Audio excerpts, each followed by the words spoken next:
Good evening, Paracraft Army. Scott Evertell here today, and I am doing a Redstone for Beginners tutorial. Now, in this series, I'm going to be explaining basic Redstone circuits that you can do with very easily.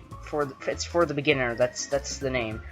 So I'm going to be explaining how the wool worked in my maps Wool World and Wool World 2.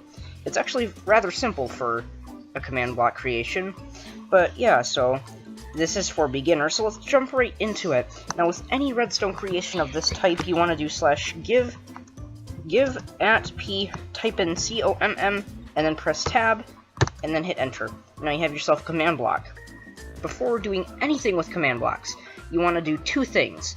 You want to do /game rule, COMM, press tab, and then type in false. Now this basically will prevent the command blocks from spamming the chat. Another thing you want to do is /game rule. Sorry about that. Do tile drops, or do t. Just type in dot and press tab, and then type in false.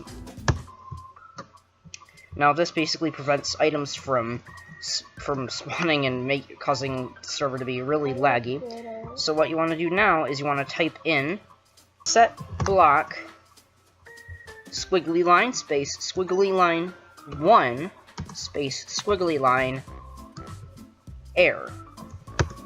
Now what I'm basically doing for this is I'm creating the fastest redstone clock possible. Now what you want to do after this is you want to hold down shift on top of it, jump, and place a block above it. Now, above that block, put a command block down, and what you want to do for this is set block squiggly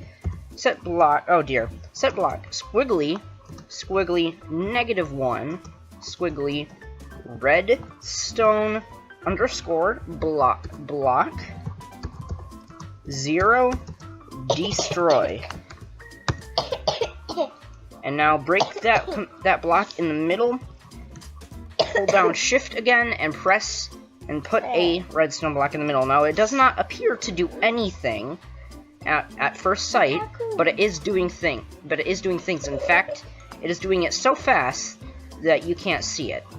To prove this, I'm going to put a command block down, and I'm just going to type in say hi. You can see that it's just constantly going. So what you want to do after this is, what I like to do is I take a slab of any type, and then shift and place it on the top of this. And what I also do is I take a piece of redstone dust and I set it right here. In some cases you'll see that it breaks the command block, so you're going to have to just keep going around. If it doesn't work on this side, put it on the other side, or on the, not the other side, but on the side adjacent to it. And now what we're going to do from this point is we're going to set up a command that tells if a player is standing on top of a orange wool block. It could be any type of wool, but we're going to use orange. The command is as follows: execute @p if you want to test for the nearest player, @a if you want to test for all players, @r if you want to test for a random player, or @e if you want to test for an entity or all entities.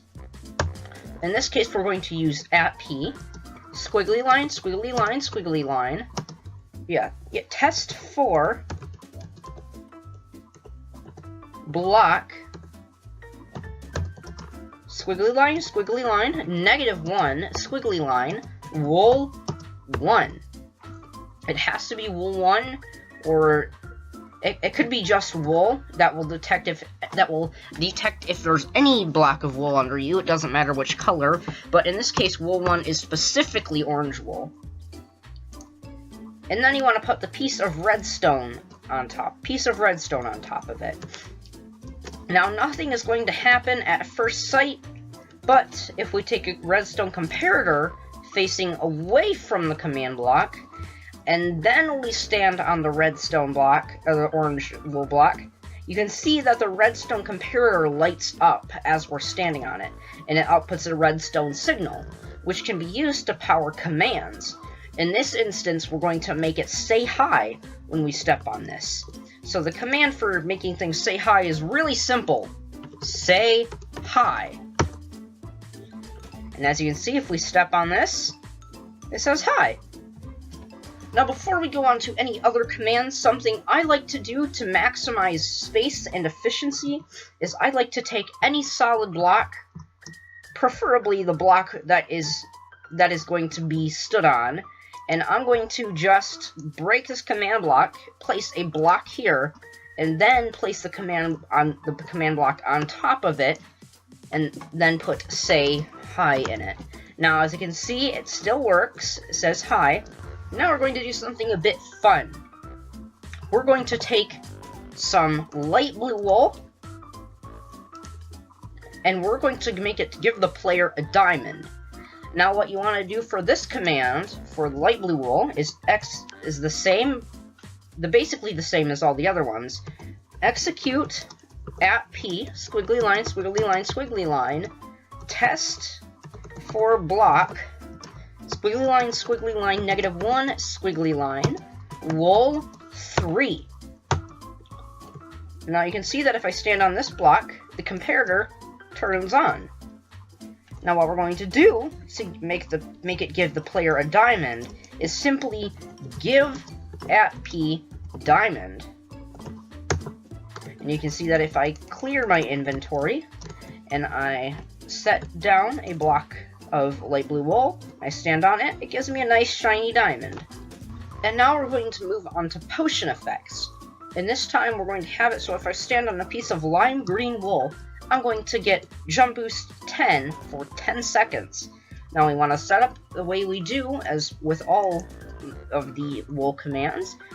Execute @p, squiggly line, squiggly line, test for block, squiggly line, -1, squiggly line, wool 5.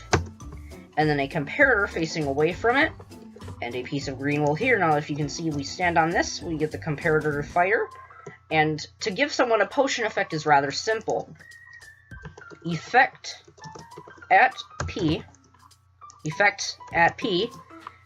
jump _ boost 10 for the amount of seconds, and then 10 for the amplifier of, or how much it is. Now you can see that if I stand on the green wool, I have jump boost, and that's a pretty darn high jump boost. And this time we're going to make it turn to day. Now we're going to take a piece of yellow wool and have it so when we stand on it, it will set the time to day. Now the command for that, make sure you have redstone over at least one before it. It doesn't matter if you have it on the last one or not, but I'm just going to put it on there in the first case for it, whatever. Anyway, so the command is basically the same as everything, so I'm just going to copy and paste it this time, except you want to replace the last number with 4. And you can see that if I step on a piece of yellow wool, we have the comparator firing. And now the command to set it to day, everyone probably knows this. Time set day. And then we stand on the yellow wool and it turns daytime. Look at that. And everything is burning up and the Endermen are teleporting away. And yeah, it's a fun time for everybody. So thank you guys for joining me in the beginner's redstone tutorial, and I will see you in the next tutorial or other video that you watch of me. Yeah, anyway, thank you guys for watching, and I will see you in the sky sometime soon. Take care.